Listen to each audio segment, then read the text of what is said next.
თბილისში საგანგებო მდგომარეობა 9 აპრილის ტრაგედიიდან ზუსტად 9 დღის შემდეგ გაუქმდა. დღეს არის ჩვენი გლოვა და ჩვენი სულის ზეიმი. მაშინ ქართული საზოგადოება ერთდროულად შეურაცხყოფილიც იყო და ამაღიც. უმწეოც და ერთიანიც. მოვლენებს აანალიზებდა როგორც ელიტარული ინტელიგენცია, ისე უბრალო ხალხი.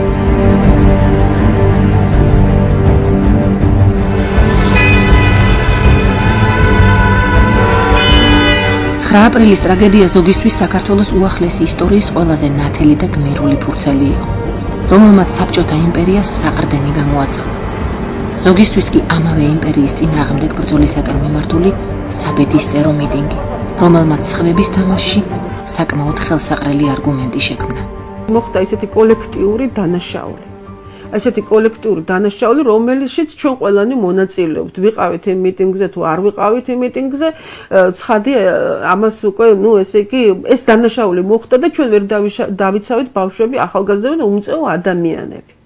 ვერ დავიცავით და ხალხი ადამიანები დახოცეს, მოწამლეს, იმ მოწამლით მერე რამდენი ვინმე გარდაიცვალა და კიდე ვისად გაყვა ეს მოწამლა და რაში გამომჟღავნა და კაცმა არ იცის ეს.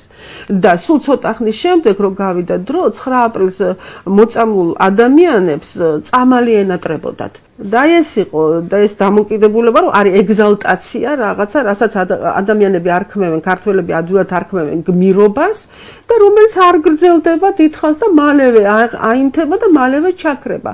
და ნებისმიერი მიზანი დიდი მიიღწევა ყოველდღიური შრომით, ჩუმი შრომით მიიღწევა. და არა ეგზალტირებული აი ასეთი რაღაც გამოსვლები. 9 აპრილში თავმოყრილია ყველა ის თვისება, ჩვენი ქართველი ხალხის ის თვისებები, რომლებიც შეუძლებელს ხდიან სახელმწიფოს აშენებას და ნორმალური ადამიანური ცხოვრების მოწყობას. და 9 აპრილი დაიწყო ჩვენი უბედურება და აბსოლუტურად მრუდე გზით სიარული. რა გზა არის ეს? ეს არის სრული უპასუხისმგებლობა. ის რომ ადამიანის სიცოცხლეს და ღირსებას არავითარი ფასი არ აქვს, რომ ეს მცდარად არის გაგებული საერთოდ ადამიანის ღირსება, ვაჟკაცობა, თავგანწირვა, აბსოლუტურად მცდარად და უაზროდ არის გაგებული და ეგზალტაცია, პოლიტიკური რომანტიზმი და რაც თავარია უპასუხისმგებლობა პათოლოგიური. ის რაც იკვეთება კიდევ ეს არის გაუფრთხილებლობა ხალხის მიმართ, რომ ხალხს იყენებენ იარაღად პოლიტიკოსები, ისე რომ არა აქვთ გათვლები გაკეთებული, ეს ზიანს მოუტანს თუ არ მოუტანს ზიანს, რამდენად სასარგებლოა, რამდენად სახიფათოა და ბოლოს გაქვს თუ არა უფლება ხალხი განუწყვეტლივ გამოიყენო შენი მიზნების იარაღად და მანიპულირებას აწარმოო ხალხი. საქართველოში საგანგებო მდგომარეობის გაუქმების შემდეგ დაუძლურებულმა კომუნისტურმა ხელისუფლებამ მოვლენები თვითდინებაზე მიუშვა, რადგან ყველაფერი ისედაც წინასწარმომზადებულ ყალიბში იყო მოქცეული. ამ დროს საქართველოს კომპარტიის ცეკას ახალ პირველ მდივანს, ივი გუმბარიძეს, ყველაფერში ცალსახად შემდეგებლური პოზიცია აქვს. მან ინტელიგენციის დაჟინებული მოთხოვნით 9 აპრილის ბატალიების მთავარი მოქმედი გმირები, ზვიად გამსახურდია, მერაბ კოსტავა, ირაკლი წერეთელი და გიორგი ჭანტურია პატიმრობიდან გაათავისუფლა. ეროვნული მოძრაობის ლიდერთა ციხიდან გამოყვანის საქმეში განსაკუთრებით პოეტები ჯანსუღ ჩარკვიანი და რეზო ამაშუკელი აქტიურობდნენ. პირველები, ვინც ხმა ამოიღო, აღიმაღლა, თუ შეიძლება ასე ითქვას, ხმა იმისათვის, რომ ეს პატიმრები, პოლიტიკური პატიმრები გაენთავისუფლებინათ, იყვნენ ინტელიგენციისა და სხვადასხვა წრეების წარმომადგენლები, მათ შორის პირველ რიგში ინტელიგენციის წარმომადგენლები. მაგალითად, ერთ-ერთი მათგანი იყო ჯანსუღ ჩარკვიანი, რომელიც ხელისუფლებას მიმართავდა, ეს გამოქვეყნდა კიდეც და არაერთხელ ითქვა, რომ თავდებად დაუდგა პოლიტიკურ პატიმრებს და აი ჩემს მიერ ზემოაღნიშნული ადამიანების განთავისუფლება მოითხოვა.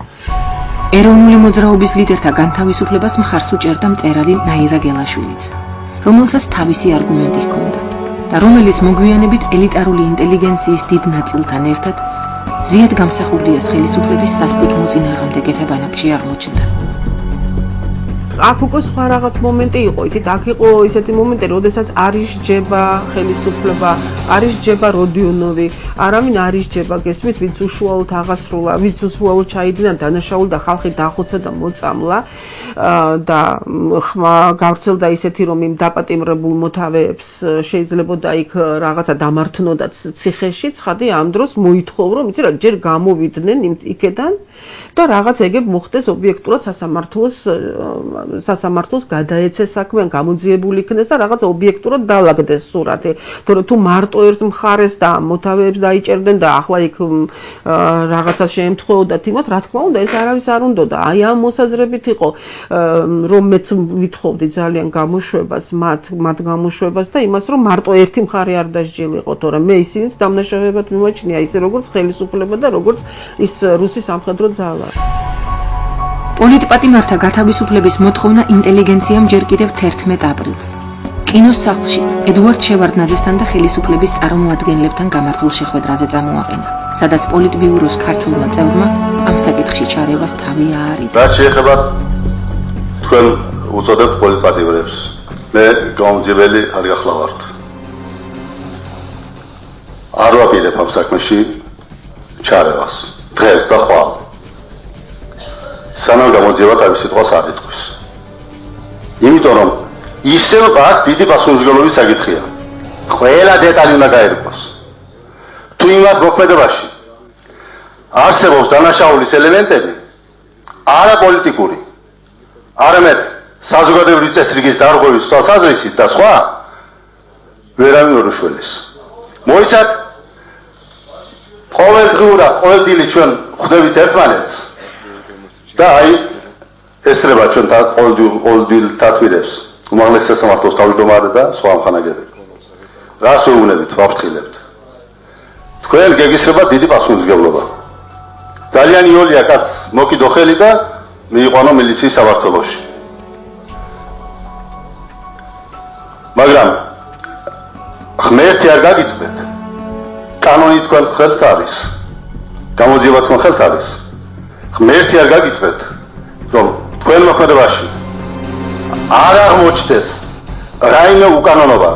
თუ უკანონობა აღმოჩნდება, ვისაც არ უნდა ეხებოდეს ეს, რომელი გვარიც არ უნდა იყოს და რომელი პიროვნებაც ყველა თავისი თანამდებობით აგებს პასუხს. არა მარტო თანამდებობით. ედუარდ შევარდნაძე მაინც ასე თუ ისე საბჭოთა კავშირის, საბჭოთა სახელმწიფოს წარმომადგენელი იყო. ამიტომ ის ღიად ვერ დაუჭერდა მხარს პოლიტიკური პატიმრების განთავისუფლებას. იმ პოლიტიკური პატიმრებისა, რომელნიც 2-3 დღის წინ საქართველოს დამოუკიდებლობას ითხოვდნენ.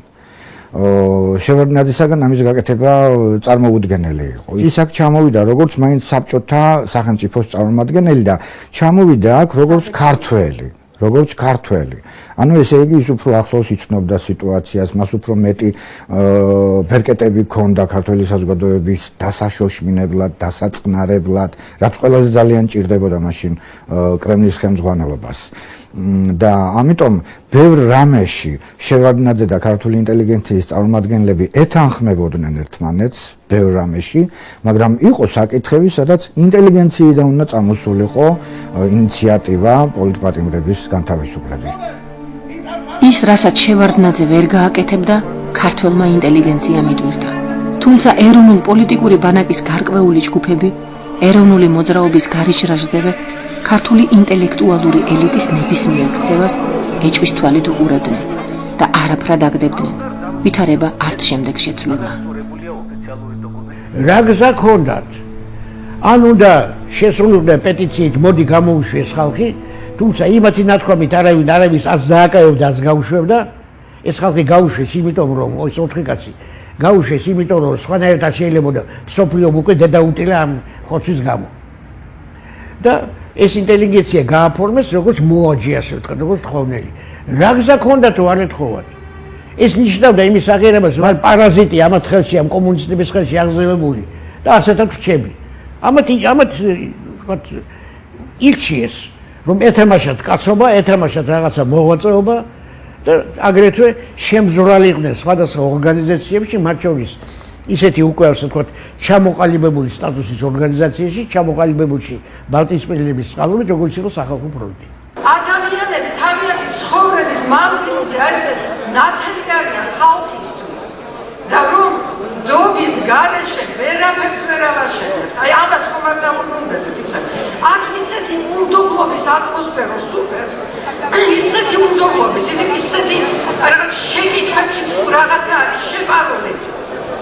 ნუ თუ არაფერი წმინდა არ არსებობს საქართველოს ისტორიაში. როგორ არ არსებობს, ასაბრძანებთ, როგორ არ არსებობს. აი ეს ეხლა ამოდენა მასა რომ გამოდიოდა ქუჩაში, იმ მასის 98%-ისთვის მაინც мотивация იყო წმინდა. დღესაც არის წმინდა. უბრალოდ საქართველოს სტრატეგიული მდგომარეობის გამო, იმის გამო რომ საქართველოს ფაქტობრივად ლიდერი იყო ამიერკავკასიის, იმის გამო რომ კრემლში ეყარნენ ქართველები როგორც ლიდერები და შემდეგ, აი ამის გამო რუსეთის იმპერიის ყურადღება საქართველოსადმი 10-ჯერ მეტი იყო ვიდრე ნებისმიერი სხვა რესპუბლიკისადმი. ამის გამო მუშაობდნენ ქართველების გახსნაზე განსაკუთრებულად. ინტელიგენციის მიმართ ტოტალურმა უნდობლობამ, რასაც გარკვეული ლოგიკაც ახლდა, ეროვნულ პოლიტიკურ ბანაკთან ჯერ ფარული დაპირისპირება წარმოშვა. მოგვიანებით კი ღიავი. იქამდე კი 1989 წლის მაისის ბოლოსათვის საქართველოში ყველაზე აქტიური პოლიტიკური მოვლენა სახალხო დეპუტატთა პირველი საკავშირო ყრილობა გახლდათ. რუსეთის კომუნისტურმა ხელისუფლებამ დასავლეთის თვალში დემოკრატიულობის იმიჯის შესაქმნელად მორიგი ნაბიჯი გადადგა და სახალხო დეპუტატთა ყრილობა მოიწვია, რომელსაც როტაციული უმაღლესი საბჭო უნდა აერჩია. ყრილობის გახსნისთანავე ლატვიელი დეპუტატის ინიციატივით 9 აპრილს დაღუპულებს წუთიერი დუმილით პატივი მიაგეს. ზოგადად ტრაგედიის შეფასებასთან დაკავშირებული დისკუსია კი მოგვიანებით ყრილობის მეორე-მესამე დღეს შედგა.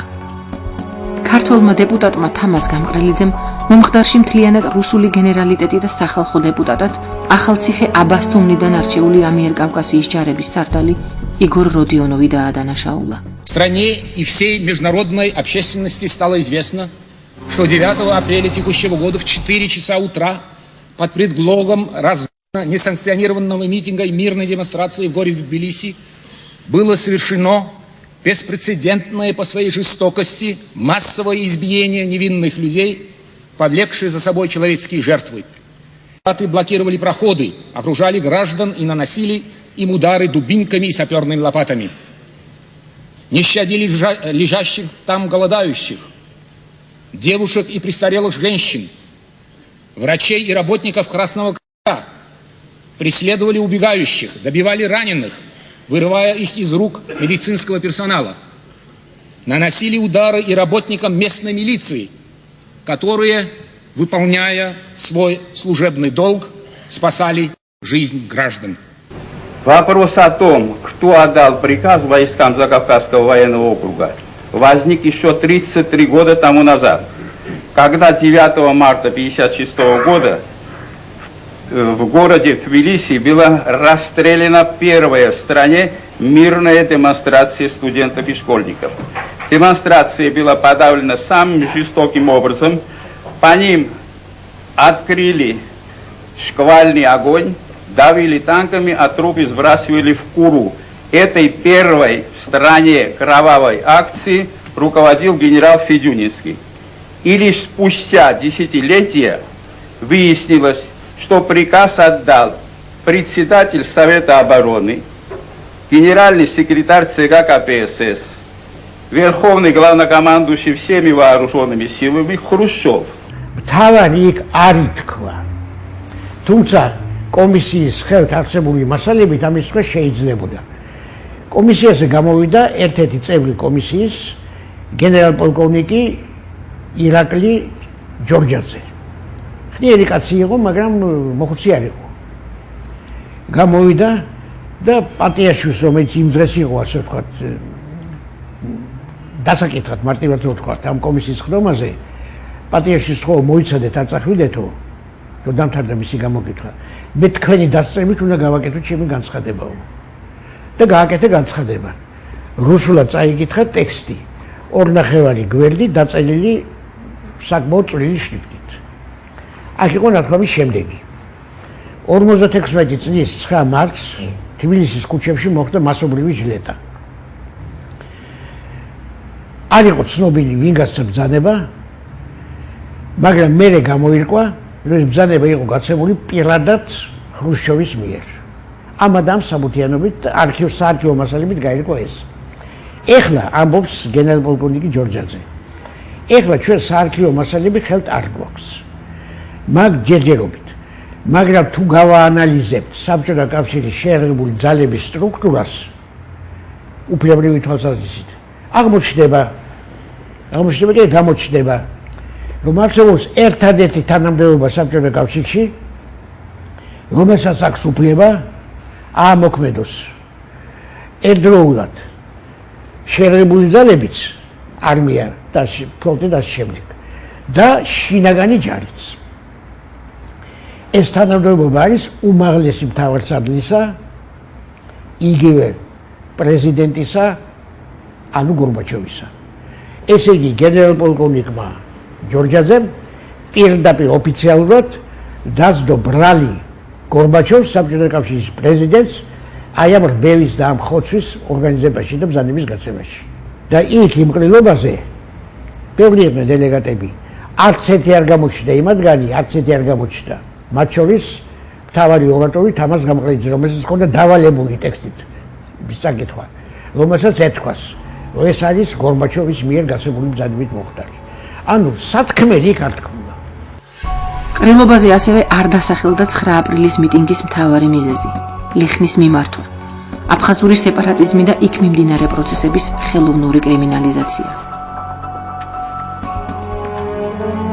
ტრიბუნასთან ვლადისლავ არძიმბაც გამოჩნდა, რომლის გამოსვლაც საკმაოდ რაციონალური იყო და მხოლოდ აფხაზ სეპარატისტთა ინტერესებისათვის მუშაობდა. მან მიუსამძიმრა ქართველ ხალხს და თქვა, რომ ლიხნის სანქცირებულ მიტინგსა და 4-9 აპრილის ბატალიებს შორის არანაირი კავშირი არ იყო, რომ მიტინგს სულ სხვა მიზნები ამოძრავებდა და ქართველი ნაციონალისტები ხელოვნურად ძაბავდნენ ვითარებას აფხაზეთში, რათა შემდეგ ყველაფერი აფხაზ ხალხს დაბრალებოდა. არძიმბა საპასუხოდ ქართველი დეპუტაციის მხრიდან აფხაზეთის საკითხზე არც ერთი სიტყვა არ იყო ნახსენები. ძალიან კარგი რო არ იყო ნახსენები. ძალიან კარგი. იმიტომ რომ ორი მიზეზის გამო. პირველი, ეს ხოცვა, ეს მასობრივი დახოცვა, რომელიც უნდა გაზმიზნული იყო 8000-10000 კაცისათვის. ეს იყო საბჭოთა ხელისუფლების პასუხი 25 თებერვლის აქციაზე, რომელიც თავიდან ბოლომდე, პირველ წერტილიდან ბოლო წერტილამდე ეხებოდა ერთადერთ თემას, საქართველოს დამოუკიდებლობის თემას. 25 თებერვალი არის საქართველოს გასაბჭოების დღე და მომიტინგე მასამ, უზარმაზარმა მასამ დაახლოებით 24 საათის მანძილზე თქვა, აღარ გვინდა საბჭოთა კავშირში ყოფნა. აი ამის პასუხი იყო ეს მასობრივი მკვლელობა და შესაბამისად ერთადერთი რეალისტური გაშუქება ამ ოპერაციის იქნებოდა იმის თქმა, რომ ეს მოხდა საქართველოს დამოუკიდებლობის მოთხოვნის პასუხად. აი ეს, ასე რომ აფხაზეთი კარპეშუაში არ იყო. გვინდა რაღაც მოვიპოვოთ, გამოსვლა არ მოხდა რომ ჩვენ თვალდახელს შუა შეიძლება აფხაზეთი დავკარგოთ. ამას ვერ ვისამ მეგობრებო. არ დაუსვებს არასოდეს აფხაზი კაცი რომ ქართველი ძმა დაკარგოს. არც ქართველი დაუსვებს იმას რომ აფხაზი კაცი მისი გოგო დაკარგოს. აქ შესანიშნავად თუ აფხაზმა გოგონა ქართველი აფხაზია და აფხაზი ქართველიაო, ეს უნდა ვიკარგოთ რომ მესამე კაცი არ ქართველს საქმეს. სულადაა მეგობრებო საქმე. ჩვენ უნდა მოუვაროთ ჩვენ საქმეს და დღევანდელ გაერთიანებულ საქართველოში, დღევანდელ მაინც და მაინც დღევანდელ დღეს ამ გაერთიანებულ საქართველოს უნდა გადასწროს აფხაზეთის ბედი მარტო კი არა, ქართველსა და აფხაზის ბედი, რომ მესამე კაცი, საქმიანი კაცი, უცხული კაცი არ ჩავდიოს ჩვენ სიყვარულში.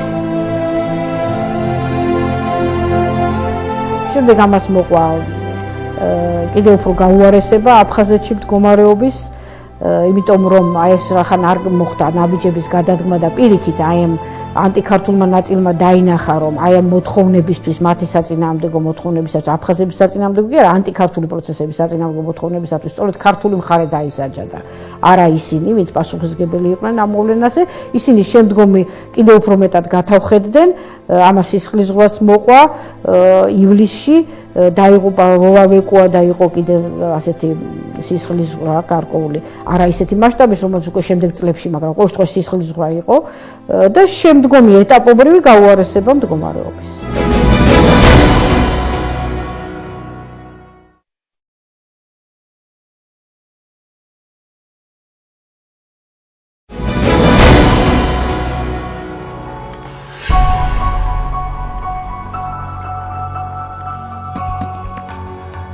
$1999 წლის 9 აპრილიდან 1990 წლის 28 ოქტომბრამდე ფაქტიურად ქვეყანაში ორხელისუფლებიანობა დამყარდა.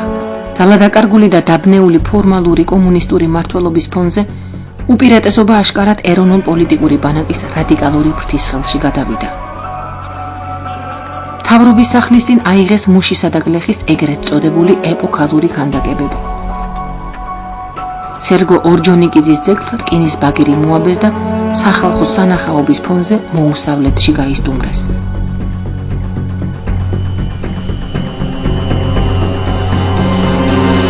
მალე ეროვნული დამოუკიდებლობის პარტიის ლიდერი ირაკლი წერეთელი ლენინის ძეგლსაც ამ წეთი მიადგა. კომუნისტური ხელისუფლება თავისი თვალით ხედავდა საკუთარ დასასრულს. მორიოდა ახალი დრო, ახალი სისხლითა და განწყობით. უბრალოდ ახალი ხანა, იმედებით სავსე, ალბათ ყველაფერი ჩვენზე იქნება დამოკიდებული, ჩვენს ერთობაზე, ჩვენი ხალხის გონიერებაზე, იმ დიდი მიზნების მისაღებად, რაც ყველა ქართველის და საქართველოში ცხოვრობენ ყველა ხალხის გულში არის ალბათ. კრემლმა საქართველოს მიმართ ტაქტიკა შეცვალა. ის მხოლოდ მოვლენათა დაკვირვებით იფარგლებოდა. პრესა გარკვეულწილად გათავისუფლდა ცენზურისაგან. ოპოზიციას დაეთმო სატელევიზიო ეთერი. უკვე ნომინალურად არსებული საბჭოთა ინსტიტუტებისა და ძალადაკარგული ხელისუფლების წინააღმდეგ ეროვნულმა მოძრაობამ ერთიანი ფრონტით გამოსვლა გადაწყვიტა. გაჩნდა ლოზუნგებიდან და ეგზალტირებული მოწოდებებიდან ანალიტიკურ აზროვნებაზე გადასვლის მცდელობა.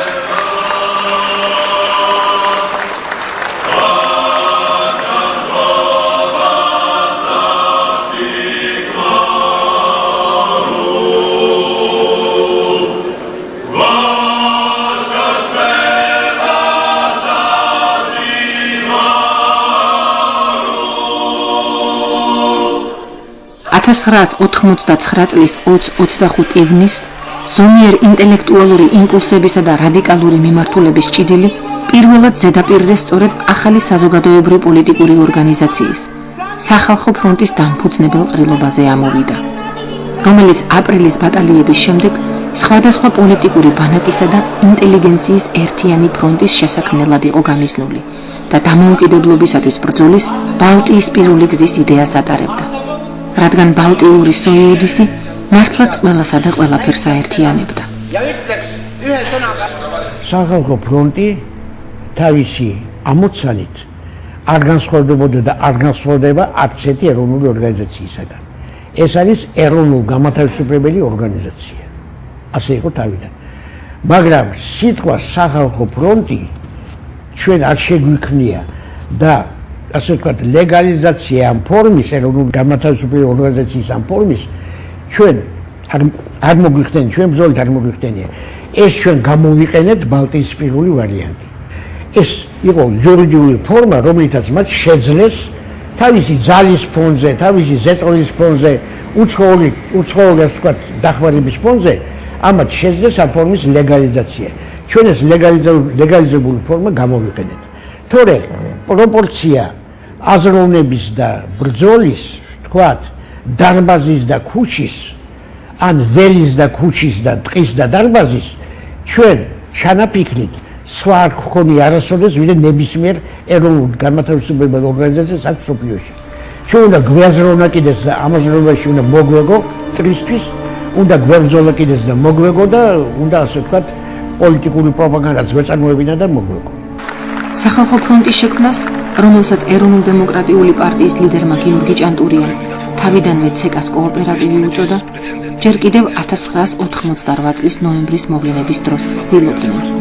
თუმცა დამფუძნებელი შეკრების დროს დარბაზში მყოფი საეჭვო საზოგადოების ღრიან ცელსა და არაადეკვატურ ქცევას ყრილობა ჩაუშლია. ეს ყრილობა რომ უნდა ჩაგვეტანებინა კინოსახლში. მივედით და დარბაზი დახვდა გატენილი უცხო ხალხით. ჩეკისტებით რა მოკლედ რო გითხრათ. ჩეკისტებით. იყო ისეთი ბღავილი, რომელიც მე არ მინახავს ჩემ ცხოვრებაში.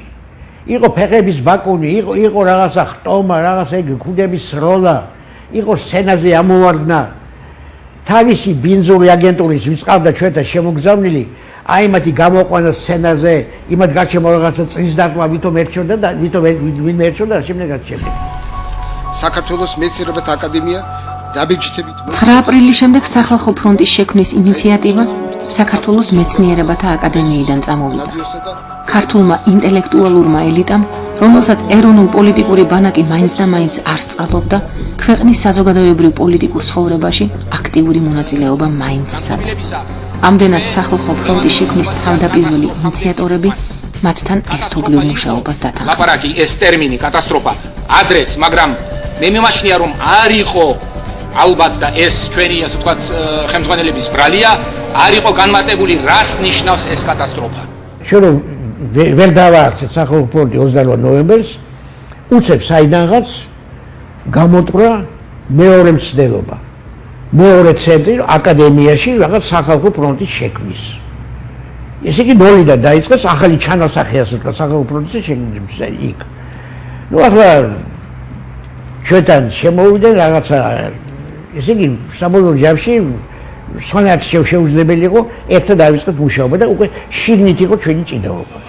ყრილობაზე ორი საზოგადოებრივ პოლიტიკური ძალა იყო წარმოდგენილი. რადიკალები და ზომიერი ინტელიგენცია. თავისი საშუალო ფენითა და ელიტარული ნაწილით. ეროვნულ-პოლიტიკური ბანაკი, რომელთა დელეგატებიც უმრავლესობას წარმოადგენდნენ, ერთიანობის საკითხს საკმაოდ მარტივად უყურებდნენ.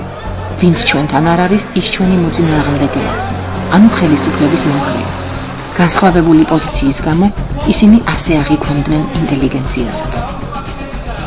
და მე სახალხო ფრონტის დაფუძნება რომ იყო, აი იმ ყრილობაზე უკვე მქონდა ისეთი განცდა, რომ აი ყველაფერი უკვე დაღუპულია, რადგან ეს ძალები გამოჩნდნენ უკვე არენაზე, აგრესიული, რომლებიც თავის თავს უწოდებდნენ, არ ვიცი, პატრიოტებს თუ ნაციონალისტებს თუ არ ვიცი ვის, ნუ გაერთიანებული სწორედ ამ არაფორმალების ირგვლივ და განსაკუთრებით ზვიადგამსახურდია ირგვლივ, რომლებიც ამჟღავნებდნენ აბსოლუტურ შეუწყნარებლობას განსხვავებული აზრის მიმართ. და უკვე ეს ამ ყრილობაზე იცი მთელი წერილი მიუძღვენი მე მაგას თავის დროზე და აღწერე ის სიტუაცია, როგორ ხდებოდა განსხვავებული აზრის ჩახშობა და განსაკუთრებულ სამიზნედ იქცა ინტელიგენცია და ინტელიგენციის წარმომადგენლები, ისინი რომლებსაც რაღაცა შექმნილი აქვს სერიოზული, დიდი დამსახურებები აქვს და ღვაწლმოსილი ადამიანები იყვნენ. ეხლა აღარ არიან. მე გულისხმობ მამარდაშვილს, ნიკო ჭავჭავაძეს, ალექსანდრე ჯავახიშვილს და ასე შემდეგ ბევრი იყვნენ მეცნიერები. ადამიანები, რომლებსაც გადადეს თავიანთი საქმე და უნდათ რომ რაღაცა თავიანთი ცოდნა გამოცდილება მიეტანათ ამ საერთო საქმეში და ეგ შეწეოდნენ როგორც შეეძლოთ ამ ეროვნულ საქმეს.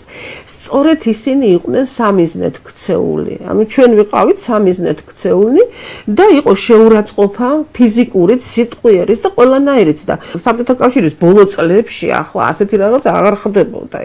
ასეთი აქტიური დევნა არ ხდებოდა ადამიანების, ხო? და უკვე დავინახეთ რომ ესე იგი ამოვიდა ესე იგი არენაზე დგანან ძალები, უბირი, გაუნათლებელი, აგრესიული, რომლებიც საერთოდ არ მოითმენენ არაფერს განსხვავებულს. ხოდა მე ახლა მივმართავ აქ დამსწრებით კლინიკოსებს, ანუ გენიოსებს, როგორც ბატონმა დათუნ თქვა, ერთი იმით რომ შევხედოთ ჩვენთანაც და ცოტა გავიცნობთ, იმიტომ რომ სასაცილო სიტუაციაში აღმოსვით ყველა ერთად, ფლაპოში ჩავსვით საკუთარი თავი და ახლა იმაზე უნდა ვიფიქროთ, ნუ რის გაკეთება შეიძლება, რის გამოსწორება შეიძლება და რამის აი უნდა დავისახოთ, რომ ყველამ ერთად ეს ყველაფერი გავასწოროთ, მაგრამ უნდა ვიცოდეთ, რომ ჩვენ თვითონ შევქმნით ისეთი მექანიზმი, რომლის შექმნით ჩვენ თვითონ ხდებით ახლა. და ეს ყველაფერი მე ვაგონებს უყურებ, როგორ გამოდის ხალხი ტრიბუნაზე, რას ამბობს, როგორ რეაგირებს დარბაზი, რომ ჩვენ ჩარლი ჩაპლინის გევართ, რომელიც ჩაება რაღაც მექანიზმში და ის უთხავს, რომ უთხოვნებს და ეს სოციალური ადამიანის სასწავლი იწყვეტება ამ მექანიზმში, რომელიც ადამიანის მიერ არის შექმნილი სხვადასხვა. ჩვენ შექმნით ისეთი მექანიზმი, რომელიც ახლა გვიუთხავს თავში. რადიკალური ჩვენი ეროვნულ-განმათავისუფლებელი მოძრაობის რადიკალური ფრთა ძალიან ესე იგი მართლა ისეთი რადიკალური იყო, რომ საფრთხეებს შეიცავდა, თქვათ აი მისი საქმიანობა.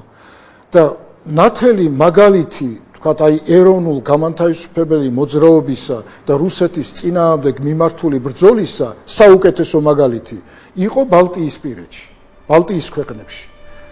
კერძოდ აი ესტონეთში.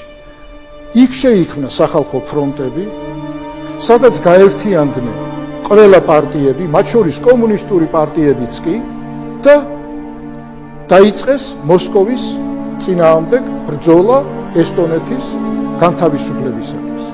და მე ვესწრებოდი ესტონეთის სახალხო ფრონტის ყრილობას, სახალხო ფრონტიდან ვიყავი გაგზავნილი, სიტყვითაც გამოვედი იქა და ესე გამაოცა ამ სულიად ერთმანეთში დაპირისპირებული პარტიები აი საერთო მტრის წინააღმდეგ როგორ იყვნენ გაერთიანებული და როგორ თქვათ აი როგორ იღებდნენ მონაწილეობას ამ საერთო ბრძოლაში. მაგალითად ესტონეთში, ბალტიის ქვეყნებში გორბაჩოვს არ აგინებდნენ. პირიქით მათ გორბაჩოვი თავის მოკავშირედ მიაჩნდათ.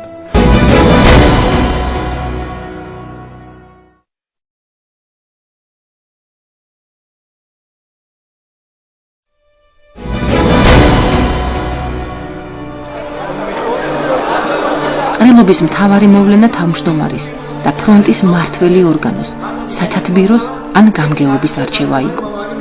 სათათბირო, რომლის იდეასაც მოსკოვში მოღვაწე ცნობილი ქართველი ფილოსოფოსი მერაბ მამარდაშვილი იცავდა, ფართო წარმომადგენლობითი ორგანო უნდა ყოფილიყო, რომელიც ერთგვარ გზას წარმოადგენდა პარლამენტარიზმისაკენ. სათათბიროს იდეამ დარბაზში ისეთი დაპირისპირება წარმოშვა, რომ ორატორს სიტყვის თქმის საშუალებაც არ მიეცა. რადიკალებს არ უნდათ აი ამ დიდმასშტაბიანი, 300 კაციანი პარლამენტის მაგვარი სათათბირო შექმნა, იმიტომ რომ აქ თითქოს მათ ნაღვაწს, ანუ მათ მიღწევებს ახალი ადამიანები დაეპატრონებოდნენ. ანუ ესე იგი უფრო ინტელექტუალური წრეებიდან გამოსული ადამიანები დაეპატრონებოდნენ და გააგრძელებდნენ საქმეს და ისინი რაღაცნაირად მეორე ეშელონში აღმოჩნდებოდნენ. შეიძლება გარკვეული შიში ესეც არსებობდა. ყოველ შემთხვევაში, რა თქმა უნდა, რადიკალები ამას აღარ აღიარებდნენ. პირველ რიგში მერაბ კოსტავა, გამსახურდია და სხვები სახალხო ფრონტს მოუწოდებდნენ აქცენტი გაეკეთებინათ ეროვნულ ღირებულებებზე. მაგალითად, თავიანთ პროგრამაში ჩაეწერათ, რომ აუცილებელია დეოკუპაცია საქართველოსი, რომ რუსის ჯარი უნდა გავიდეს საქართველოსთან და ასე შემდეგ და ასე შემდეგ. ვინაიდან დარბაზში მყოფ დელეგატთაგან უმრავლესობას რადიკალები წარმოადგენდნენ, საბოლოოდ გამგეობის იდეამ გაიმარჯვა, რომელიც წევრთა გაცილებით მცირე რაოდენობას აერთიანებდა. ახლა გამგეობაში მეც ამირჩიეს მაშინ ძალიან დიდი რაოდენობა ხმების მივიღე.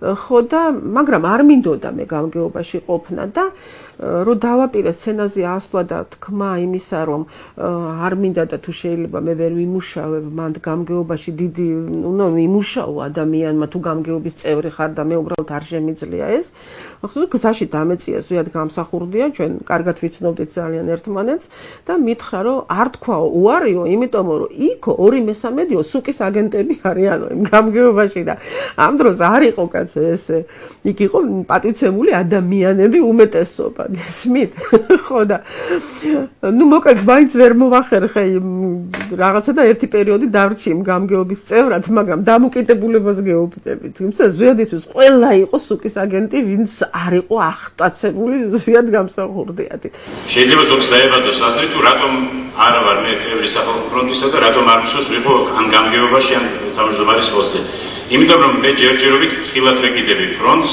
არ ვიცი ის რა მიმართულებას მიიღებს მომავალში რამდენად ძლიერი იქნება ოფიციოზის გავლენა მთავრობის გავლენა ამ ფრონტში და თუ მე დავინახავ, რომ ფრონტი ჭეშმარიტად დამოუკიდებელი ორგანიზაციაა, შემდეგ მე ვიფიქრებ მის წევრობას. ზვიად გამსახურდია სტიროვნებითა და ზოგადად რადიკალური მოძრაობით აღფრთოვანებული არ იყო საერთაშორისო გავლენის მქონე ქართველი ფილოსოფოსი მერაბ მამარდაშვილიც, რომლის პერსონამ და უპრეცედენტო მაქსიმამ ჭეშმარიტებას სამშობლოზე მაღლა დგას სახალხო ფრონტის დამფუძნებელი ყრილობის მთავარი ინტრიგა შექმნა. განსაკუთრებით ჭრელ საზოგადოებაში. ეს პირადი სინდისი გვივარნახებს თუ ქრისტიანები ვართ, რომ ყველაზე მაღლა დგას ამ სინდისის ნათელი წერტილი, ანუ ჭეშმარიტება სამშობლოზეც მაღლა დგას.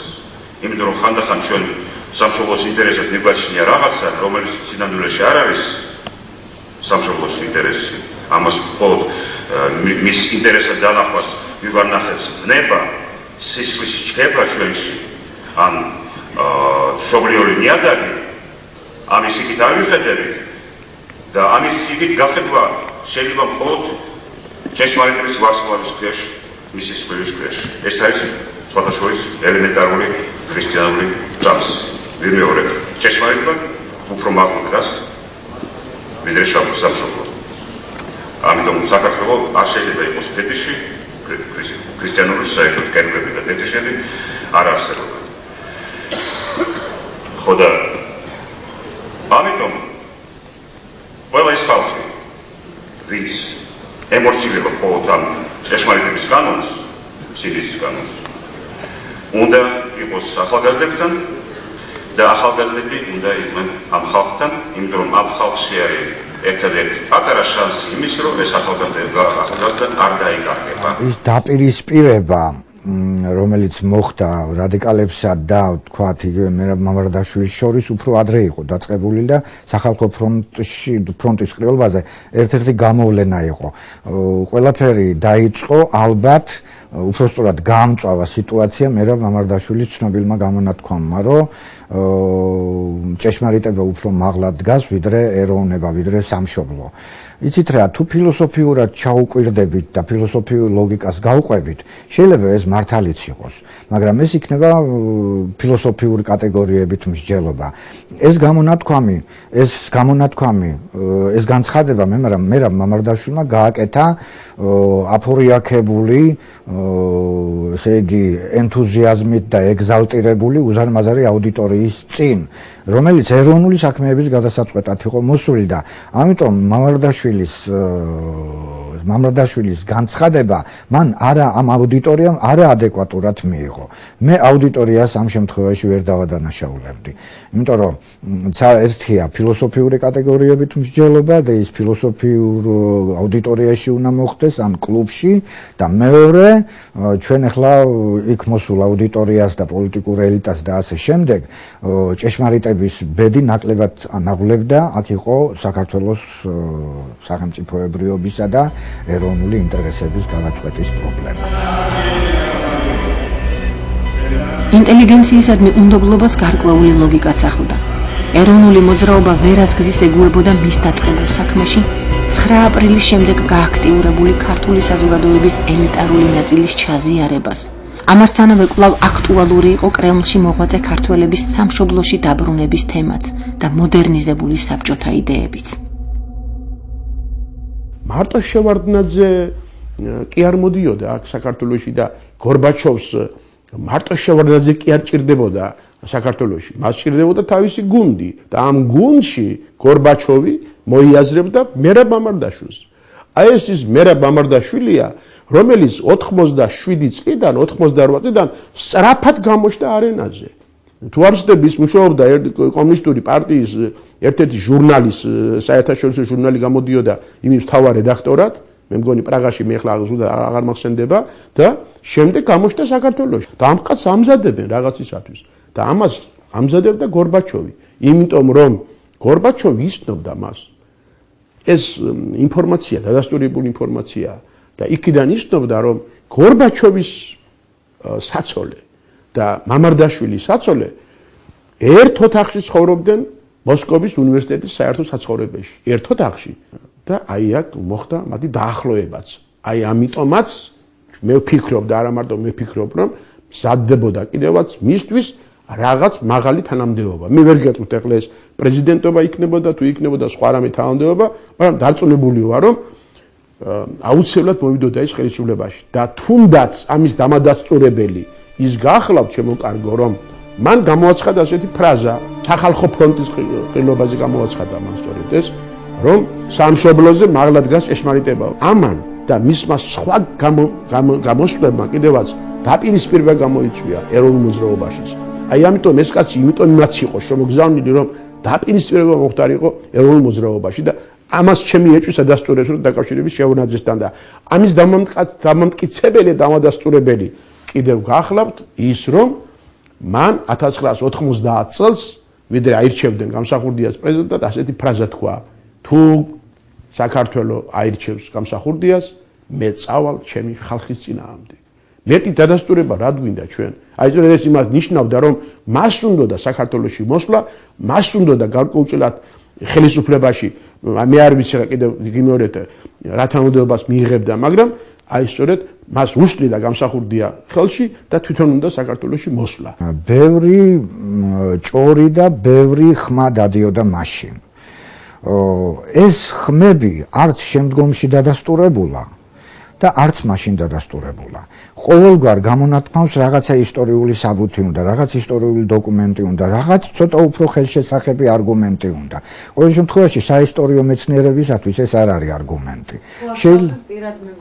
რა თქმა უნდა, ახლა მერაბ მამრდაშვილი ცნობილი ფიგურა იყო არა მარტო საბჭოთა იმპერიის ფარგლებში, არამედ საერთაშორისო დონის და მასშტაბის ფილოსოფოსი გახლდათ იგი, ძალიან ცნობილი დასავლურ წრეებში, როგორც დისიდენტი და როგორც ფილოსოფოსი და სავსებით შესაძლებელია, რომ ასეთი პროექტი კრემლში არსებობდა.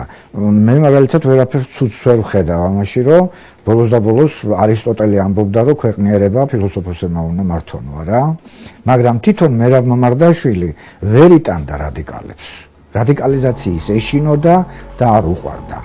ესეც არ არის უსაფუძვლო პოზიცია. სახალხო ფრონტის დამფუძნებელი ყრილობა პირველი მასშტაბური შეჯახება გახლდათ რადიკალურ ეროვნულ პოლიტიკური ბანაკისა და ზომიერ ინტელიგენციას შორის, რომელიც სხდომის მომდევნო დღეებში კიდევ უფრო გამძაფრდა.